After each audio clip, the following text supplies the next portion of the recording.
Hi there, folks. My name's Novawing24, and today we're taking a bit of a break from our scheduled regular programming, because I just want to. I'm going to do one of my little opinion pieces. So, look, today I want to talk about. I want to talk about multiplayer gaming and multiplayer etiquette is sort of what I'm sort of getting into today, and this is probably a really dangerous topic to get into, but you know what? It's something I'm feeling pretty strongly about it. And you know what? I just want to sort of share my thoughts and my experiences about it. So, you know, gaming. Okay, we look at gaming. Gaming is something that has been around for as long as mankind and can remember. Sort of diversionary activities and looking at different things to do. I mean, it's been around for as long as genetic memory goes back. So, it's been something that is both a solitary pursuit and an interactive cooperative pursuit. So, whether it be running around a football pitch with a bunch of mates and or not not so close mates, trying to have a competition, or whether it be playing together to supporting each other to achieve an outcome, to conquer something, or just the game of life, really. At the end of the day, it's just life is a game, and the faster people realise that, the probably the better off we'll all be. But anyway, um, and that's always been something. We used to, or you play when you play with the mates down the street, and you go kick a ball around, or you go play cricket or something like that, or whether you do, organised team sports or whatever. Gaming and interaction is a core part of who we are and what we are. So it's only natural that as gaming becomes more digital and less not actually no not less physical based, but just simply gives us an alternative path, other than sort of doing that. So we can sort of jump onto our Xboxes and our PlayStations and jump into our PCs, and we can play these games, and some fantastic games that are out there, not so fantastic ones as well, but some fantastic games out there, and we can interact with people and build friendships and camaraderie with people all around the world. So you're no longer limited to how far you can walk, but to see your friends, or all you're limited by is really how often you can get online, and time zones, the tyranny of time zones. That's one thing, but anyway. Um, so I mean, initially, sort of looking at it, the multiplayer experience would be something that's a very positive, experience. It opens up, quite literally, a whole new world of possibilities. Of being able to, you can be sitting at your house in Sydney, and you can be, playing somebody in Timbuktu, and or you could be jumping on in Denver, and having a chat to a really good friend in Iceland. It's the internet. Is really a powerful communications medium, and a powerful game medium to actually sort of encourage that interactivity. But look, as always, and there is sort of I want to say darker side to it, but I'm not sure if darker side is the right phrase to use, because as I said, like, I'm really passionate about this, but it's just placing the words for this can be quite difficult. Um, so if you can jump on and you can play with people around the world, but just like there's always that bully, that one guy or girl that just really does not play by the rules and is just out to wreck it for everybody, and just sort of do their own thing, and but not just do their own thing, but do it to the detriment of other people.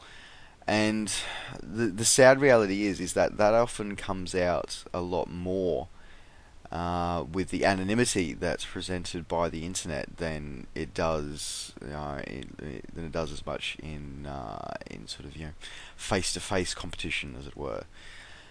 So the multiplayer gaming, yeah, it's an interesting double-edged sword. It really is. Now, look, I'll sort of give my little bit of a thing here. Is that when I sort of first started getting into gaming when I was a kid and started realizing that computers are more than just for doing assignments on. I pretty much played exclusively just single player. I didn't really have the internet for till I was well into high school. So um, online really was this sort of thing that was beyond the reach of people like myself. So when I did finally get on, it was like, oh wow, okay, I remember the first game I ever actually played online was Command and Conquer Red Alert when it was still Westwood Studios. I still remember that to this day. And look, first couple of games not too bad, but very quickly it degenerated into a less than pleasant experience, and that's where I sort of really found that the whole online I don't know, maybe not cyberbullying per se, but is that online sort of anonymity really allows people to unfortunately really take advantage and actually just generally be freaking nasty and horrible. And quite frankly, if gaming is really not the place for that. It's really not. Gaming to game is to relax and to have fun, to enjoy something. Yes, you can take it seriously, but it's at the end of the day, it's a game. It's about enjoyment. It's about having fun. And I'm sorry, but somebody jumping on and bloody just bad mouthing your mother and just shooting their mouth off and blatantly sort of cheating in online gaming. Back when online gaming was first starting out, and cheating was sort of fairly, unfortunately, sadly, fairly rampant. Um, and just being just a general all round nasty piece of work, and that absolutely ruined it for me. It really did. Like I pretty much played these first few games online and just went, well, if that's what's out there, then quite frankly, I'm glad I have missed it. I had missed it for as long as I had, and I pretty much shut it down and went off and pretty much didn't touch multiplayer games for quite a long time. Um, I'd tried briefly. I'd come back and I'd try my hand at what was it? I think it was Quake, the Quake 2. I think it was. I sort of played that for a little bit, and that was just that was worse. That was worse. I mean, I think in all my multiplayer experiences, I think what I see and hear when playing first person shooter style gaming is just it's it's disgusting, quite frankly. It really is. Like, I'm sorry, but we're still human beings. There is still a human being at the other end of that, little stream of packets sitting in front of you. And I'm sorry, but if you get your kicks from, bad mouthing people, and then, you know what? You're pretty weak excuse for a human being. I'm sorry, but you are. It's about enjoyment and experience, and I'm sorry if you get your kicks from doing that. Well, find something else to do it on. Jesus. Anyway, yeah. So look, I just really want to sort of talk about just really being courteous, and the fact that, as I said, they are human beings at the other end of those pixels, and have a bit of respect and have a bit of common decent courtesy. If you speak to your mother in that tone of voice, well, I'm sorry, but that's a bit disturbing. But anyway, so I guess I really just want to sort of ask the question,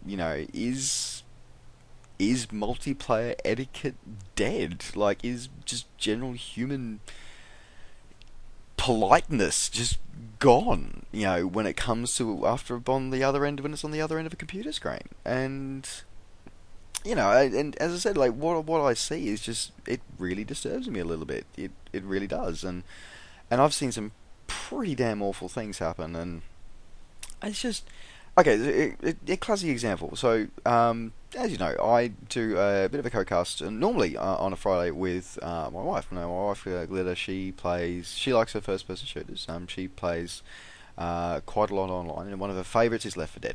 Left 4 Dead 2. She absolutely loves that game. She's got so many hours on Steam on that. It's not freaking funny. So she plays quite a lot online. Now, up until fairly recently, she didn't have a mic. So she was just playing online, just typing, just playing, and just she was there to have fun. You know, long day at work, just kick back, blow some animated zombie pixels up, and just generally have a bit of relax, have a bit of fun. Then she was telling me the other week that she was got on there as she does, just unwinding a little bit, and then this absolute douche just comes on and starts going, oh, you're all crap, oh, you all suck, oh, I wanted to go over here, and just generally just trying to bully people and just being an arrogant SOB. Really. And it was just like, what are you thinking? Like, what is going through your head when you do that? Like, you've just jumped in, you're a single person, you've just come in to a group of an existing group of three that's already been playing together for a little bit by that time. They were doing quite well, and you come in bad mouthing, saying how rubbish and how crap everybody is, and just talking yourself up and just putting everybody else down. And then at the end of it, just go, oh yeah, yeah, I did so well, I'm awesome, I'm awesome, I'm awesome. It's like, no, you were the one that pretty much died all the time, and you're the one that came in and just been bad mouthing and was just generally being an ass. And yet, yeah, okay. And the thing is that you can't blame the tyranny of youth for this. This guy was very much a mature age player, and to me, that's worse. When you're young and opinionated and stuff like that. Well, let's face it, we're opinionated through all stages of life. But anyway, but when you're young and maybe haven't had quite all the haven't seen all the social graces yet, but I could be a little bit more forgiving and go, okay, look, you know what, that's fine.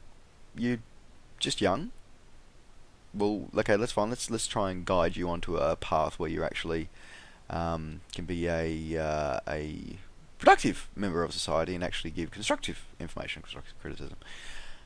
But when you've got somebody who's got that life experience and still does it, it's pretty sad, quite frankly. It's pretty damn sad. It really is.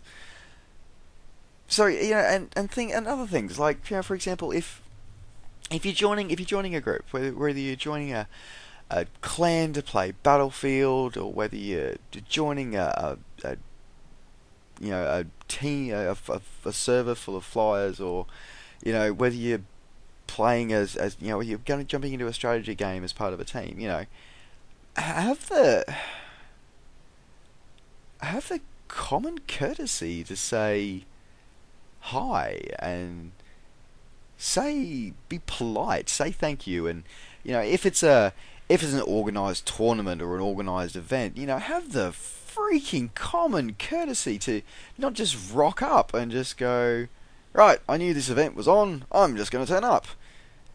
Well, yeah, you do that, but you're going to piss a lot of people off and probably get you not how to win friends and influence people. That is not the way to do it. It really isn't.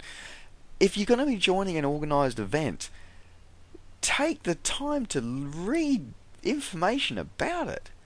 So I joined. Okay, so there's a video. It's going back a little while now. So I was part of a wargame LM battle tournament, and admittedly knocked out first round. That's fine, no dramas.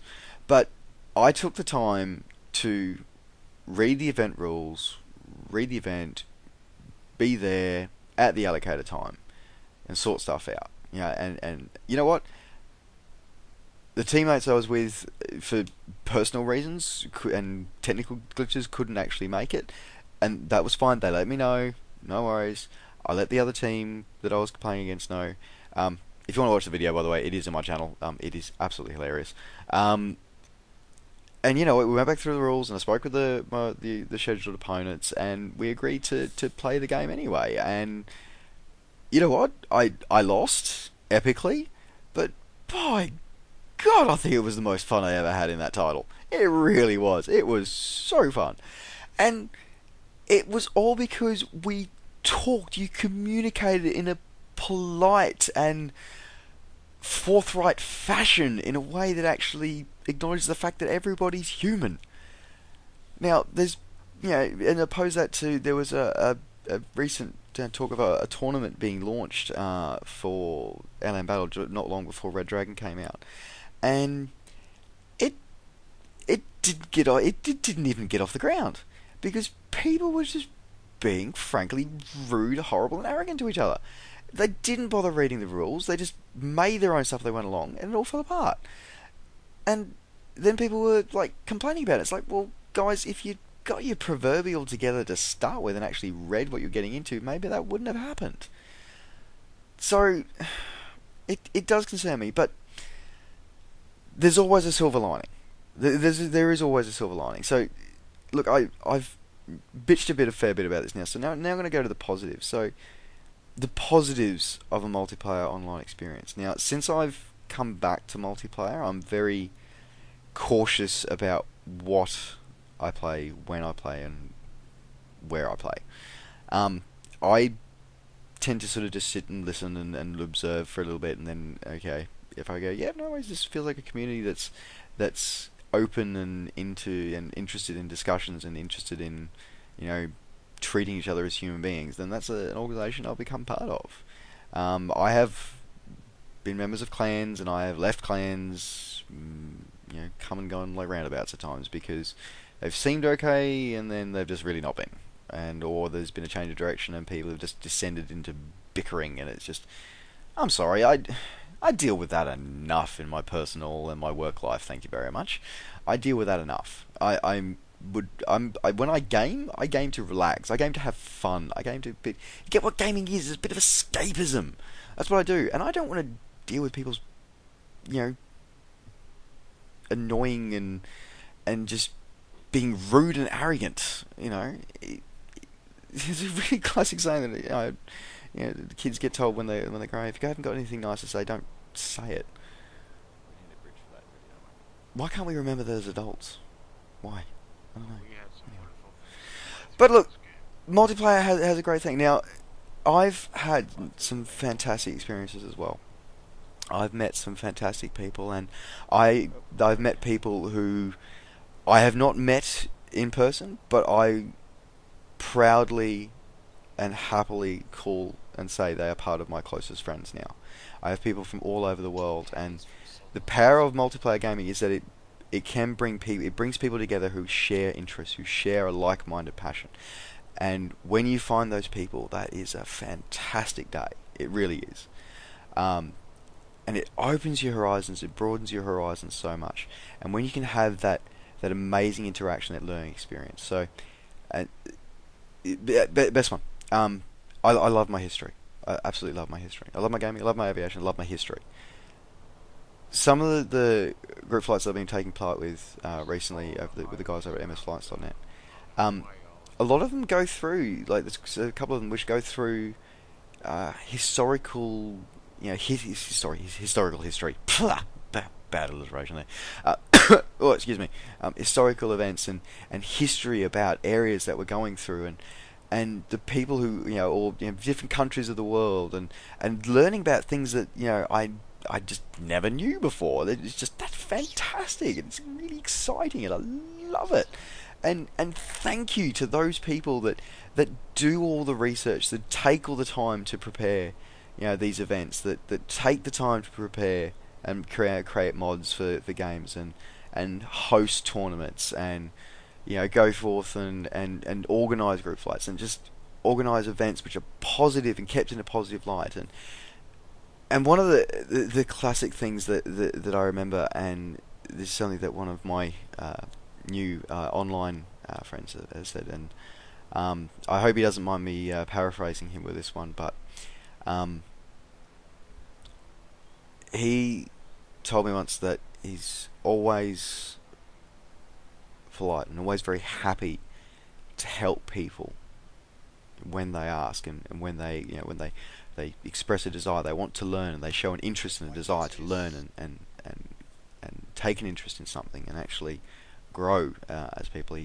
The reason why that he helps those people is because you never know who's going to be the next Albert Einstein, who's going to be the next great, the next Hans Juncker, the next great aircraft designer, the next Thomas Jefferson. You never know who that next person's going to be. You never know what's going to spark the interest in something that's going to change history. You just never know. And when you support people and you show encouragement to them, that can be the thing that starts it. That can be the start of it, and the trigger. So,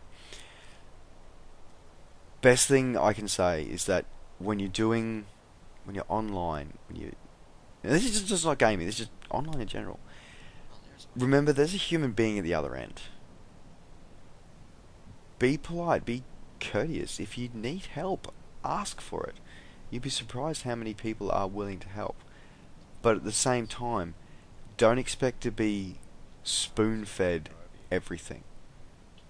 There's you can get a lot more respect from people if you try to fix something, you try to search for something, you try something first, and then you go back to a group or to somebody, and you find that you'll find this if you do this in your own personal and work life. You'll find this if you give something a go, give it a try.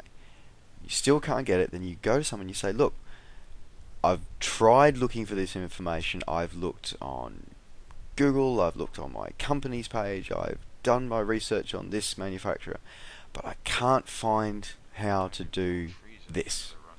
Can you help? Now, me personally, I'm going to be so into helping you, it's not funny, because I can see you're committed, you're passionate, and you actually want to learn. You don't want to just be spoon-fed. You want to take responsibility. That shows to me that you want to take responsibility for yourself. That you take pride in yourself, and you take pride in your yourself and your name and who you are and your own development. And then I'm happy to help you. I'm ecstatic to help you. I may not be able to, but if I can't, I'm going to help you on to the person who can. So, is online etiquette dead? No, it's not. Is it in trouble? Yes, it is. And I think a lot of that's to do with the fact that it is very impersonal. The internet, it's very impersonal, and being able to hide behind your computer screen, behind your TV, behind your Xbox controller, that's something that we all need to think about. And you have to everybody, I think, has to remember that there is another person at the other end of that. So, as the old saying goes, treat others how you would wish to be treated. Always remember that. Anyway, folks, thank you very much for listening to my little rant today. It's something that, as you can probably tell, I'm pretty passionate about. Just Pete's sake, people, just be polite, be courteous. That's how we are in real life. Let's be that way online as well. Alright, folks, thanks very much, as I said before, thanks very much for listening to my rambles and wafflings and general frustrations and fun stuff. I look forward to see you all on my next few videos, so thank you very much, folks. Take care, safe skies to all, and we'll see you next time. Bye for now.